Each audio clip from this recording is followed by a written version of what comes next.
Hello there, I'm Miss Davis, Head of Drama at Sidmouth College. And I'm Miss Collins. I teach most of the Key Stage 3 here at Sidmouth College. And we use a drama studio, and we have an activity studio and a hall to work in. So when you come up to the school, that's where you'll have your drama lessons. And we would normally come to you, or you would come over here, and we would do a workshop with you that was you working in groups, etc. But this time, you're going to work at your school with an idea that we're going to give you, and a challenge to create an object puppet show. Now you might think, object puppet show? But what you're going to do is you're going to find 2 objects each at home, and you're going to bring them into school. Now you might be able to find some objects in school. It could be very easy to find lots of objects that you can give human qualities. Now those human qualities are how we're going to make our characters. Now, you might be thinking, what are they talking about? Well, you've probably seen the Ooglies on CBBC, and that's the kind of idea that we're going to be working with. So we're going to take an inanimate object. I have got here a lemon for my fruit bowl and a pear, and I'm going to put some features, some facial features on them. So I'm going to start off with some eyes, and I've made these out of a sticky label and just drawn some little pupils on. So I've got my eyes, and because he's a lemon, he's a bit sour, so I've made him a mouth, but I'm going to put it upside down. So he looks a little bit sad and a little bit grumpy. With the pear, he's got eyes, put those on quickly. They stick with the labels quite well.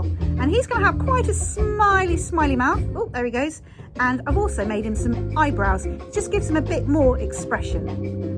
And there we have, together, very sour, sad lemon. Oh, hey, everyone.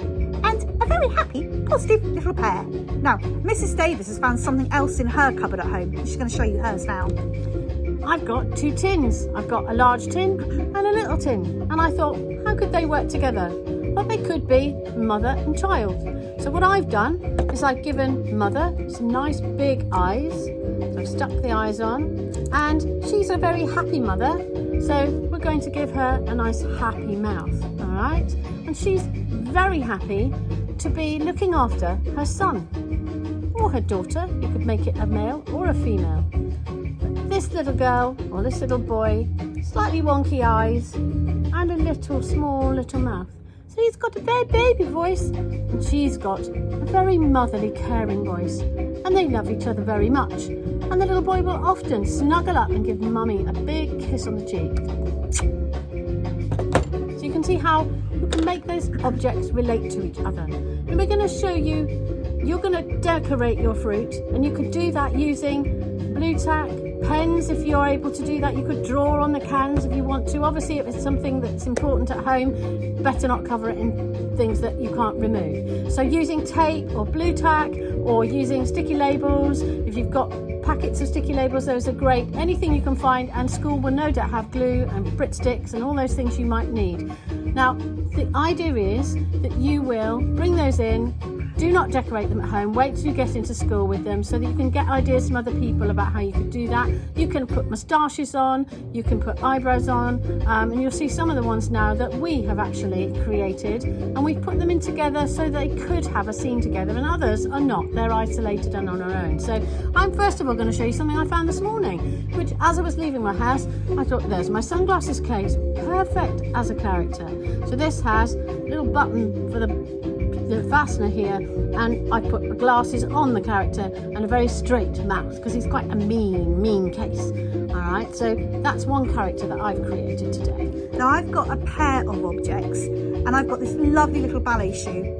So she's got a beautiful bow, and she's very serene, and she's very lovely, and she floats around all the time, but she contrasts really nicely with a tap shoe. The tap shoe's really loud, and so she gets an awful headache every time this one's around, but they make such a great pair. And I've got a pair here, very small, little key, all right? This is a disabled toilet key, but he's a character that I've decided he's going to be disabled, and he's got a little moustache, which I made out of a bit of tape and just stuck it on. His nose is made of blue tack, and he's got eyes. And he's married to this very lovely little lady who actually is wearing a lovely skirt with flowers on it, and who actually, they're very happy.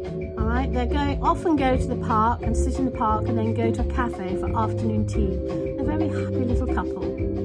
As Mrs. Davis mentioned earlier, we don't want you to go and buy anything. We want you to find objects that are either at school or at home. So these were found in Mrs. Davis's drawer earlier. So we've got the scissors, and he's got a lovely, lovely mouth. Look at his teeth there, and some very big eyes. And here's a spanner with quite a cheeky grin. So I imagine this one would get up to lots of mischief, unscrewing things, and this one would spend a lot of time snipping up things he shouldn't really. And then a clever gadget in the house is this can opener, and it makes a fantastic puppet. I put big eyes on him. I've put a little moustache, you can see there, and a very, very thin mouth. But his nose is really dominant, all right? And I've decided I would make that character very nasal. So he would talk with a nasal tone of voice, and he might be quite snotty and not like people and decide he didn't want to be there. And basically he can walk because he's got legs. He can have his legs closed or he can have his legs open. So he's a great puppet. This is one of my favourites. Isn't she lovely? A little makeup brush. So she's got a pretty flower and some lovely, lovely lips. And this one, she just loves her makeup. So she's like, I've got to put my lipstick, put my blusher on. She's a bit vain, really. And really easy, some eyes on a nice stripy sock. All right, they're like the eyes from the snake in Jungle Book. All right, so you could have two different sorts of socks that could have a conversation together. One could be a smelly, grotty sock, and the other could be a very nice, delicate sock with lace on it. And you can actually create characters very simply. Here we have another example of a pair of objects. Now this is a highlighter. And this is our paintbrush character. All right, now you'll find them in your school, I suspect, but they could have a conversation together because they have a different use, couldn't they? And they might want to be better than each other. So let's have a little go, shall we? Now listen, Sarah wants me to use for her homework, not you, so go back to where you were before. But she's going to want more than one colour, and you can only do one colour. Bright orange isn't very subtle. Well, at least people can see my colours. Yours are so wishy-washy. Oh no, I can be as thick and strong as I like because I can mix my colours. You're just boring. There we go. So, often it's quite good for them to have an argument to make things a little bit more dramatic. And now Miss Collins now has this poplar lives in my room, and basically this bit here looks like a head of hair. So we've actually got eyes and a very big smiley teethy mouth, and I've got another pot plant that somebody gave me that is much different because it's tiny and it is very, very floaty and loves its hairdo. So those two could easily have a conversation and a competition between each other. Now we're now wanting you to think about the characters, all right? We've shown you some of the things we've got here. We're going to show some now in what we want you to do with those once you've decorated them. So what we want you to do is to actually choose a location, to decide what mood these characters are in and how they might interact with each other, and actually put together a little scene that involves them. And actually you will then perform that scene. Once you've rehearsed it, practice it, put some ideas in, all try to put in things in your different groups, and then you'll perform them and they'll be judged by your class. So we're going to introduce you to two characters now. These two characters, their location was initially in a drawer in someone's house, and they're coming out to help with the cleaning. And this is Dusty. Dusty is a very, very happy duster who dusts all the time to keep the house clean. I'm very proud of my dusting. And here we have Swatty. Swatty is a fly swat. However, he's not very good at his job. And they don't like each other. I don't like you because you make a mess that I can't pick up. Well, I don't like you, Dusty, because you're just bossy. I'm not bossy. I get used to tidy all the house. You only kill flies. Oh, sorry. No, you don't. You're not. Oh, you think you're cleverer than me, do you? Well, I can do that too, and I'm taller than you. Sorry, Dusty. I didn't mean to be rude, but, you know, I try and kill the flies. I just never quite seem to make it. Because you're too floppy. Well, do you know what? I've had enough of you, Dusty. I'm getting out of here. Oh, all right then. Made my day. I'm all on my own, and I can get on with my dusting. So there, we just improvised a little scene that we could do with those characters. Now we have another two characters that we want to share, or four characters. So if there were two of you, you'd each have four characters you'd have to play with. So we're going to introduce, first of all, this is Spongy, and he hates water. Don't put me in the sink, please. Don't put me in the sink. This is handy.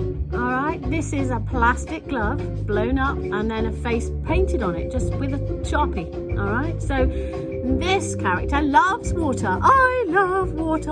I float around on the water. I can't get wet or it doesn't damage me. It soaks into him. Stop splashing me, Handy. Stop splashing me. You know I don't like water. And now we're going to introduce another two characters. So this, made from a plug, is a pirate. And the pirate's got an earring and he's got a patch over his eye. And he doesn't like people who don't like water. And he particularly doesn't like this little creature here. Oh, keep away from me, you horrible pirate. Aha, who are you calling a horrible pirate? I am Clippy, and I will clip you and bite you. Ah! Oh no! Help me, Handy! Help! I'm being attacked by the pirates! Coming to the rescue. Okay, so that shows you what we can do with lots of different objects. So your challenge now is to create objects that have a personality and a character, and to put them together into a little scene that shows them communicating with each other and having some fun with it. And then you'll perform them to your class, and then your class will all vote which one was the best, and then we will love to see you sending your pictures over to the college for us to have a look at and to share with people. And we wish you all the luck in the world, and we hope you really enjoy this activity, and we look forward to seeing the images that you create with your characters. Have lots of fun, and we look forward to seeing you in September when you come up to the college.